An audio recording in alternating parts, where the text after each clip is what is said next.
자식 때문에 속상한 게 아닙니다. 자식이 내 마음대로 안 되니까 속상한 겁니다.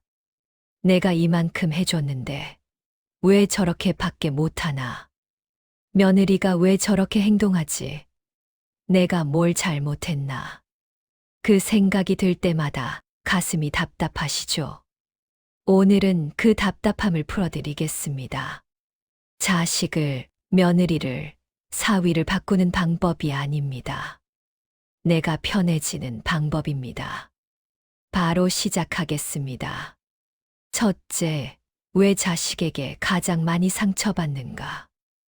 여러분, 남이 뭐라고 하면 그냥 넘어갑니다. 저 사람 원래 저래. 이러고 말죠. 그런데 자식이 한마디 하면 어떻습니까? 밤새 잠을 못 잡니다. 며칠을 끌고 갑니다. 왜 그럴까요? 남은 남이고 자식은 내 것이라고 착각하기 때문입니다. 자식을 낳았습니다. 먹이고 입히고 가르쳤습니다. 대학 보냈고 결혼시켰습니다. 그러니까 이렇게 생각하는 겁니다. 내가 이만큼 했으니 자식도 나를 이만큼은 생각해줘야 한다. 그런데 자식은 그렇게 안 합니다. 전화도 잘 안 하고, 명절에도 얼굴 보기 힘들고, 와도 금방 가버립니다. 그럼 이런 생각이 듭니다. 내가 뭘 잘못했나? 아닙니다. 여러분이 잘못한 게 아닙니다. 자식에게 너무 많은 것을 기대한 겁니다. 부모의 사랑은 참 큽니다. 그건 부정할 수 없습니다. 그런데 그 사랑이 언제 집착으로 바뀌는지 아십니까? 내가 이만큼 해줬으니까 너도 이만큼은 해야 한다는 생각이 들 때입니다. 밥을 줬습니다. 그건 부모 역할입니다. 그런데 내가 이만큼 밥을 줬으니까 너는 나한테 효도해야 한다고 생각하는 순간, 그건 거래가 됩니다. 여러분, 밥집 주인이 손님한테 밥을 줬다고 해서 내가 밥을 줬으니까 당신은 나한테 고마워해야 한다고 하면 어떻습니까? 이상하죠? 돈을 받았으니까 밥을 준 겁니다. 거래입니다. 그런데 부모 자식 관계는 거래가 아닙니다. 내가 주고 싶어서 준 겁니다. 물론 힘들었습니다. 고생도 많이 했습니다. 그런데 그건 여러분이 선택한 겁니다.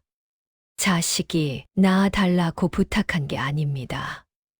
여러분이 낳은 겁니다. 이 말이 좀 냉정하게 들릴 수 있습니다. 그런데 이걸 받아들여야 비로소 자식 때문에 상처받는 일이 줄어듭니다. 둘째, 며느리 사위가 미워지는 진짜 이유. 며느리가 미운 분들이 많습니다. 사위가 마음에 안 드는 분들도 많습니다. 왜 그럴까요? 며느리가 나한테 함부로 해서요. 사위가 말을 안 들어서요. 그런데 가만히 들어보면 며느리가 정말 함부로 한 게 아닙니다. 사위가 정말 말을 안 들은 게 아닙니다. 시어머니 기준에서 함부로 한 겁니다. 장인 장모 기준에서 말을 안 들은 겁니다. 예를 들어볼까요? 명절에 며느리가 친정에 가겠다고 합니다. 그럼 시어머니는 이렇게 생각합니다. 명절에는 시댁에 와야 하는 거 아닌가? 요즘 젊은 애들은 버릇이 없어. 그런데 며느리 입장에서는 어떻습니까? 나도 부모님이 보고 싶은데 왜 꼭 시댁만 가야 하죠? 누가 틀렸습니까? 아무도 안 틀렸습니다. 시어머니는 시어머니, 시대의 기준으로 생각하고, 며느리는 며느리, 시대의 기준으로 생각하는 겁니다.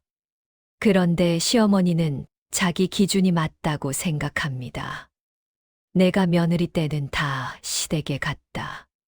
그게 예의다. 이게 문제입니다. 어떤 분이 물었습니다. 스님, 며느리가 아이를 키우는 걸 보면 답답해요. 제가 보기엔 잘못된 것 같은데 말을 하면 싫어하고 그냥 보고만 있어야 합니까? 제가 물었습니다. 그럼 어머님은 아이를 완벽하게 키우셨습니까? 아니요. 저도 실수를 많이 했죠. 그럼 며느리도 실수하면서 배우게 내버려 두세요. 이게 핵심입니다. 내가 실수하면서 배웠으면 며느리도 사위도 자식도 실수하면서 배우게 내버려 둬야 합니다. 그런데 우리는 자꾸 참견합니다. 이렇게 하면 안 돼. 저렇게 해야지. 왜 그럴까요? 내가 더 많이 안다고 생각하기 때문입니다. 물론 더 많이 압니다. 나이도 많고 경험도 많으니까. 그런데 안다고 해서 말해야 하는 건 아닙니다. 며느리가 물으면 말해주면 됩니다. 안 물으면 안 하면 됩니다. 그럼 잘못되는 걸 그냥 보고만 있어야 합니까? 그렇습니다. 그냥 보고만 있어야 합니다. 잘못되면 어떻게 됩니까? 며느리가 배웁니다. 그게 며느리 인생입니다. 우리는 자꾸 남의 인생까지 책임지려고 합니다. 그러니까 괴롭습니다. 며느리가, 사위가 미운 이유를 정리하면 이렇습니다. 1단계 기대. 며느리라면 이 정도는 해야지. 사위라면 이렇게 행동해야지. 2단계 비교. 옆집 며느리는 잘하던데. 친구 사위는 효자라던데. 3단계 서운함. 내가 이만큼 해줬는데 저 정도밖에 못하나. 4단계 분노. 정말 배은망덕하다. 이 구조입니다. 그런데 1단계에서 멈추면 어떻게 됩니까? 기대를 안 하면 2단계로 안 갑니다. 비교할 게 없으니까. 비교를 안 하면 어떻게 됩니까? 서운할 일이 없습니다. 서운하지 않으면 화날 일이 없습니다. 그러니까 1단계 기대를 내려놓으면 됩니다. 이게 전부입니다. 셋째, 거리 두기는 관계 단절이 아니다. 많은 분들이 오해합니다. 거리를 둔다는 게 관계를 끊으라는 말입니까? 아닙니다. 거리를 둔다는 건 내 마음이 다치지 않을 만큼의 거리를 유지한다는 겁니다. 비유를 하나 들어보겠습니다. 불을 받습니다. 따뜻합니다. 가까이 가면 어떻게 됩니까? 뜨겁습니다. 더 가까이 가면 데입니다. 그럼 어떻게 해야 합니까? 적당한 거리를 유지하면 됩니다. 따뜻함을 느낄 수 있으면서 되지 않을 만큼의 거리. 자식과의 관계도 마찬가지입니다. 너무 가까우면 서로 답답합니다. 자식도 답답하고 부모도 답답합니다. 그런데 너무 멀면 어떻게 됩니까? 추워집니다. 서먹해집니다. 그러니까 적당한 거리가 필요합니다. 그럼 적당한 거리는 어느 정도일까요? 도와줄 수는 있지만 책임지지는 않는 거리입니다. 자식이 힘들어합니다. 도와줄 수 있으면 도와줍니다. 돈이든 품이든. 그런데 자식 인생을 책임지려고 하면 안 됩니다. 그럼 도와주는 것과 책임지는 것의 차이가 뭡니까? 도와주는 건 자식이 원할 때 주는 겁니다. 책임지는 건 내가 알아서 다 해주는 겁니다. 자식이 엄마, 아이 좀 봐주실 수 있어요? 하면 봐줄 수 있으면 봐줍니다. 그런데 자식이 말도 안 했는데 내가 손주 키울게. 너는 일해라 이러면 그건 책임지는 겁니다. 나중에 어떻게 됩니까? 내가 손주를 키웠는데 왜 나한테 이렇게 대해? 이렇게 됩니다. 자식이 부탁하지도 않은 일을 내가 알아서 하면 나중에 그게 원망으로 돌아옵니다. 그러니까 부탁받은 것만 하면 됩니다. 할 수 있으면 하고, 못하면 미안하지만 나는 못해 하면 됩니다. 이게 건강한 거리입니다. 어떤 분이 물었습니다. 스님, 그럼 자식이 힘들어 하는데 그냥 보고만 있어야 합니까? 자식이 도와달라고 했습니까? 아니요. 그런데 보기 안쓰러워서요. 안쓰러운 건 어머님 마음입니다. 자식 마음이 아닙니다. 이게 중요합니다. 내가 안쓰러워서 도와주는 건 사실 나를 위해서 도와주는 겁니다. 나중에 어떻게 됩니까? 내가 너를 위해서 이만큼 해줬는데 왜 너는 나한테 이렇게 대하니? 이렇게 됩니다. 그러니까 자식이 부탁할 때만 도와주면 됩니다.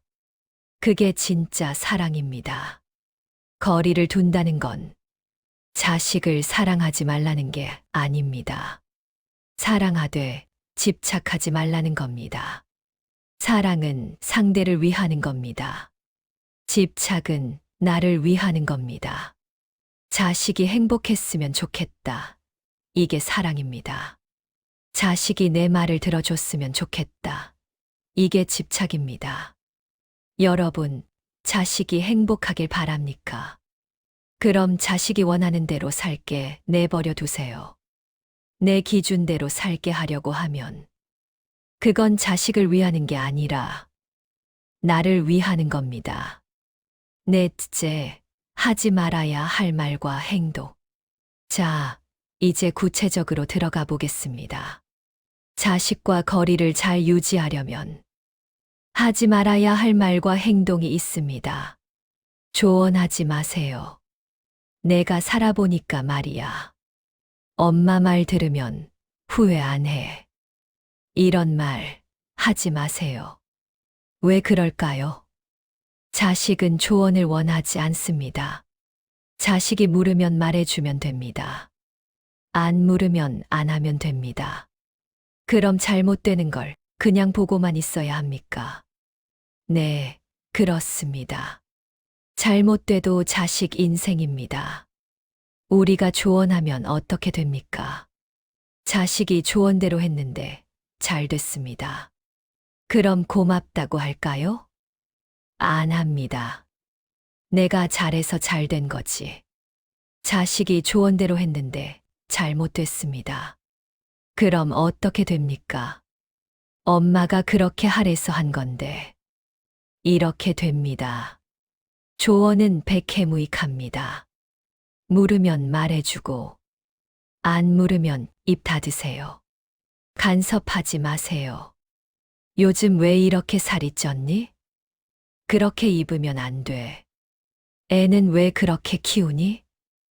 이런 말 하지 마세요. 자식이 살이 찌든 말든 자식 몸입니다. 며느리가 아이를 어떻게 키우든 며느리 아이입니다. 우리가 간섭할 권리가 없습니다. 아니, 그래도 부모인데 말은 해야죠. 아니요. 부모라고 해서 모든 권리가 있는 건 아닙니다. 자식이 미성년자일 때는 부모가 책임이 있습니다. 그러니까 간섭할 권리가 있습니다. 그런데 자식이 성인이 됐습니다. 결혼했습니다. 자기 가정이 있습니다. 그럼 이제 자식 인생은 자식 것입니다. 우리가 간섭하면 어떻게 됩니까? 자식은 답답합니다. 서로 괴롭습니다. 그러니까 입 닫으세요. 희생을 알아주길 바라지 마세요. 자식이 부탁한 게 아닙니다. 여러분이 선택한 겁니다. 물론 힘들었습니다. 고생도 많이 했습니다. 그런데 그걸 자식한테 계속 말하면 어떻게 됩니까? 자식은 죄책감을 느낍니다. 내가 태어나지 말았어야 했나? 아니면 반발합니다. 내가 낳아달라고 한 적 없어. 둘 다 불행합니다. 희생은 조용히 하는 겁니다. 알아주길 바라는 순간, 그건 희생이 아니라 거래입니다. 너희를 위해서라는 말 하지 마세요. 너희를 위해서 하는 말이야. 너희 좋으라고 하는 거야. 이 말 정말 많이 하시죠? 그런데 솔직히 말씀드리겠습니다. 너희를 위해서가 아니라 내가 마음 편하려고 하는 겁니다. 자식이 내 마음대로 안 움직이니까 답답합니다. 그래서 말을 하는 겁니다. 진짜 자식을 위한다면 자식이 원하는 대로 하게 내버려 두는 겁니다. 너희를 위해서라는 말은 자식한테 빚을 지우는 말입니다. 내가 너희를 위해서 이렇게 말했으니까 너희는 내 말을 들어야 한다. 이런 뜻입니다. 그러니까 이 말 하지 마세요. 이 네 가지를 정리하면 조언하지 마세요. 간섭하지 마세요. 희생을 알아주길 바라지 마세요. 너희를 위해서라는 말 하지 마세요. 이게 전부입니다. 말을 줄이면 관계가 편해집니다. 다섯째, 반드시 바꿔야 할 마음의 방향. 하지 말아야 할 것을 얘기했습니다. 이제 바꿔야 할 마음을 얘기하겠습니다. 기대하지 마세요. 이게 제일 중요합니다. 자식이라면 이 정도는 해야지. 며느리라면 이렇게는 행동해야지. 이런 기대 내려놓으세요. 자식은 여러분 기대대로 살지 않습니다. 며느리도 사위도 마찬가지입니다. 자기 인생을 사는 겁니다. 우리가 기대하면 어떻게 됩니까? 기대가 충족되지 않으면 실망합니다. 실망하면 서운합니다. 서운하면 화가 납니다. 그러니까 애초에 기대하지 않으면 됩니다. 그럼 아무것도 바라지 말라는 겁니까? 그렇습니다. 자식이 찾아오면 반갑게 맞이하세요. 안 오면 바쁘겠지 하고 넘어가세요. 전화 오면 받으세요. 안 오면 할 일이 많겠지 하세요. 이게 전부입니다. 인정받으려 하지 마세요. 내가 이만큼 했는데 왜 날 인정 안 해? 이런 생각 버리세요. 인정받으려는 마음이 괴로움의 시작입니다. 인정은 남이 해주는 겁니다. 내가 아무리 잘해도 상대가 인정 안 하면 끝입니다. 그러니까 인정받으려 하지 마세요. 그럼 그냥 무시당하고 살라는 겁니까? 무시가 아닙니다. 자식이 인정 안 해도 내가 나를 인정하면 됩니다. 나는 할 만큼 했다. 이제 됐다. 이렇게 생각하면 됩니다. 자식이 뭐라고 하든 나는 나를 인정하면 됩니다. 고마움을 요구하지 마세요. 내가 너희한테 이만큼 해줬는데 고맙다는 말 한마디 없니? 이런 말 하지 마세요. 고마움은 강요하는 게 아닙니다. 자식이 고마워하면 그건 자식 마음입니다. 고마워하지 않으면 그것도 자식 마음입니다. 우리가 어떻게 할 수 없습니다. 우리가 할 일은 했습니다. 자식이 고마워하든 안 하든 그건 자식 몫입니다. 우리가 거기까지 신경 쓰면 계속 괴롭습니다. 넷째, 이만큼 했으면 됐다는 마음을 가지세요. 이게 제일 중요합니다. 여러분, 언제까지 자식 뒷바라지 하실 겁니까? 낳아서 키웠습니다. 대학 보냈습니다. 결혼시켰습니다. 이만큼 했으면 됐습니다. 그래도 손주는 봐줘야 하지 않습니까? 왜 봐줘야 합니까? 자식이 부탁하면 봐줄 수 있으면 봐주면 됩니다. 못 봐주면 미안하지만 나는 못 봐준다 하면 됩니다. 손주는 자식 책임입니다. 우리 책임이 아닙니다. 그럼 자식이 힘들어 하는데 그냥 모른 척 하라는 겁니까? 자식이 도와달라고 하면 도와주세요. 할 수 있는 만큼만. 그런데 내 인생까지 포기하면서 도와줄 필요는 없습니다. 이제는 내 인생을 살 때입니다. 자식 키우느라 미뤄뒀던 것들, 이제 하세요. 여행 가고 싶으면 가고, 취미 생활 하고 싶으면 하고, 친구 만나고 싶으면 만나세요. 자식 인생은 자식이 살고, 내 인생은 내가 사는 겁니다. 이 네 가지를 정리하면 기대하지 마세요. 인정받으려 하지 마세요. 고마움을 요구하지 마세요. 이만큼 했으면 됐다는 마음을 가지세요. 이것만 바꿔도 인생이 훨씬 편해집니다.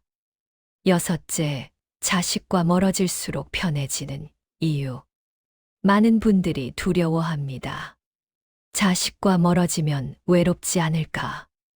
나중에 혼자 되면 어떡하지? 그런데 실제로는 어떻습니까? 자식과 적당히 멀어지면 오히려 관계가 좋아집니다. 왜 그럴까요? 서로 부담이 없어지기 때문입니다. 자식도 엄마가 또 뭐라고 하실까 걱정 안 하고, 부모도 자식이 내 말을 안 들어 속상해하지 않습니다. 가끔 만나서 밥 먹고 얘기하고 헤어집니다. 그게 딱 좋습니다. 어떤 분이 물었습니다. 스님, 저는 자식과 많이 떨어져 살고 싶지 않아요. 나이 들면 외로운데 자식이라도 가까이 있어야 하지 않습니까? 가까이 산다고 했어 관계가 좋아지는 게 아닙니다. 오히려 가까우면 더 자주 부딪힙니다. 그럼 멀리 떨어져 사는 게 낫습니까? 적당한 거리가 좋습니다. 너무 가깝지도 너무 멀지도 않게 한 달에 한두 번 보는 게 매일 보는 것보다 훨씬 좋습니다. 자식 인생은 자식 것입니다. 자식이 어디 살든, 무슨 일을 하든, 누구를 만나든, 그건 자식 선택입니다. 우리가 간섭할 권리가 없습니다. 그래도 부모인데, 부모라고 했어. 자식 인생을 통제할 권리는 없습니다. 자식이 미성년자일 때는 부모가 보호하고 가르쳐야 합니다. 그런데 자식이 성인이 됐으면 이제 놓아줘야 합니다. 새가 날개짓을 배웠으면 날려보내야 합니다. 계속 새장에 가둬두면 새는 날지 못합니다. 자식도 마찬가지입니다. 부모 인생은 부모 것입니다. 자식 키우느라 미뤄뒀던 것들, 이제 하세요. 여행 가고 싶었으면 가세요. 취미 생활 하고 싶었으면 하세요. 배우고 싶었던 것 있으면 배우세요. 이 나이에 무슨 여행을, 무슨 공부를. 왜 안 됩니까? 나이는 핑계입니다. 하고 싶으면 하면 됩니다. 자식들이 뭐라고 할까봐 자식들 눈치 보지 마세요. 내 인생입니다. 자식들이 뭐라고 하든 나는 내가 하고 싶은 걸 하면 됩니다. 늙을수록 붙잡지 말아야 할 것들이 있습니다. 자식, 며느리, 사위, 손주, 다 내려놓으세요.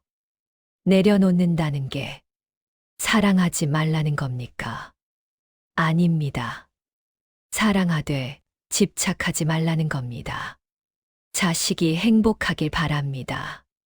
그런데 자식 행복을 내가 책임지려고 하지 않습니다. 손주가 잘 크길 바랍니다.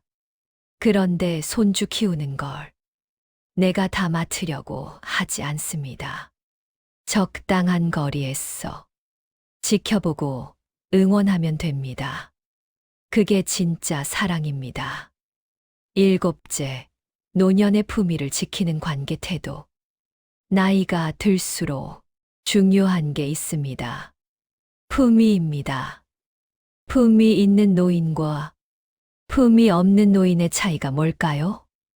말을 줄일 줄 아는 사람이 품위 있는 사람입니다. 자식이 얘기하는데 가만히 듣지 못하고 계속 말을 끊고 자기 얘기만 합니다. 며느리가 뭘 하는데 그게 아니라 이렇게 해야지. 계속 간섭합니다.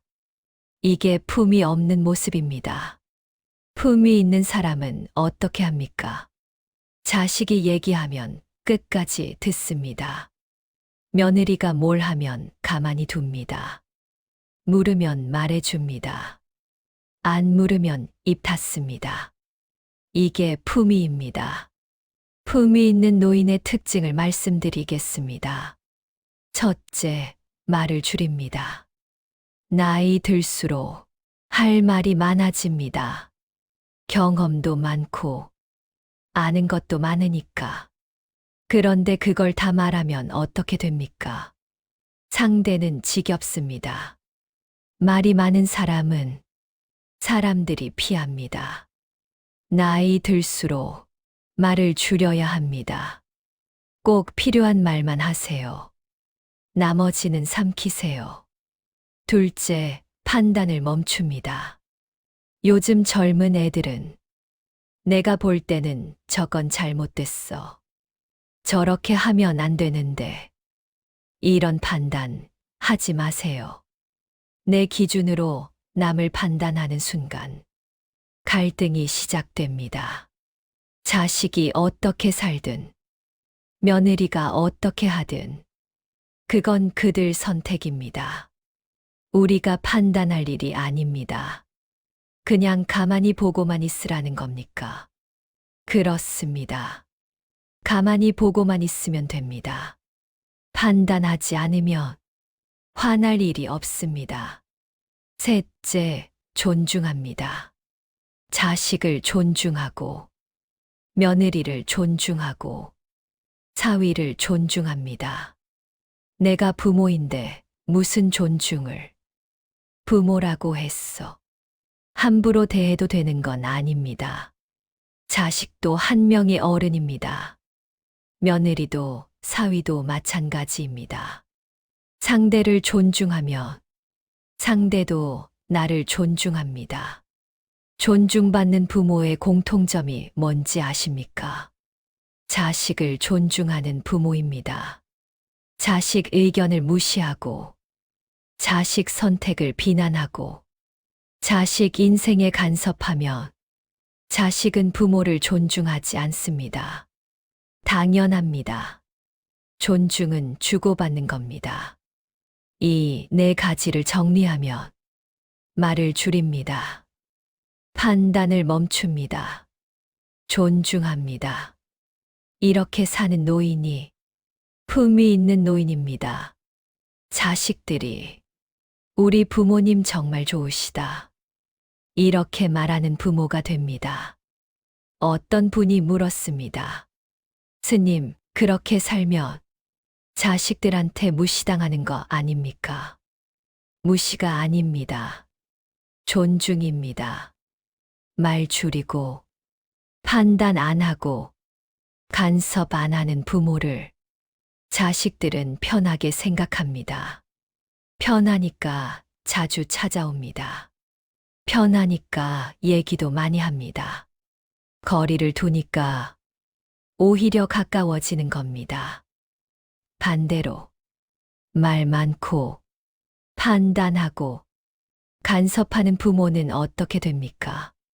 자식들이 피합니다. 연락도 잘 안 합니다. 가까이 있으려고 하니까 오히려 멀어지는 겁니다. 오늘 얘기를 정리하겠습니다. 자식 때문에 상처받지 않으려면 기대를 내려놓아야 합니다. 며느리 사위가 미운 건 그들이 나빠서가 아니라 내 기준으로 판단하기 때문입니다. 거리를 둔다는 건 관계를 끊는 게 아니라 서로 다치지 않을 만큼의 거리를 유지하는 겁니다. 도와줄 수는 있지만 책임지지는 않습니다. 조언하지 말고 간섭하지 말고 희생을 알아주길 바라지 마세요. 자식 인생은 자식 것이고 내 인생은 내 것입니다. 말을 줄이고 판단을 멈추고 조용히 물러날 줄 알아야 품위 있는 노년을 살 수 있습니다. 여러분, 오늘부터 이것 하나만 내려놓아 보세요. 자식이 내 말을 들어줬으면 좋겠다는 마음. 이것만 내려놓아도 인생이 훨씬 편해집니다. 자식이 내 말을 들으면 좋은 거고, 안 들으면 그것도 괜찮습니다. 자식 인생은 자식이 책임집니다. 우리는 우리 인생을 살면 됩니다. 이제 자식 눈치 보지 말고, 며느리 사위 눈치 보지 말고, 내가 하고 싶은 대로 사세요. 그게 자식한테도 좋고, 여러분한테도 좋습니다. 오늘 제 얘기가 여러분 마음에 조금이라도 위안이 됐으면 좋겠습니다. 이 영상이 도움이 되셨다면 좋아요와 구독 부탁드립니다. 감사합니다.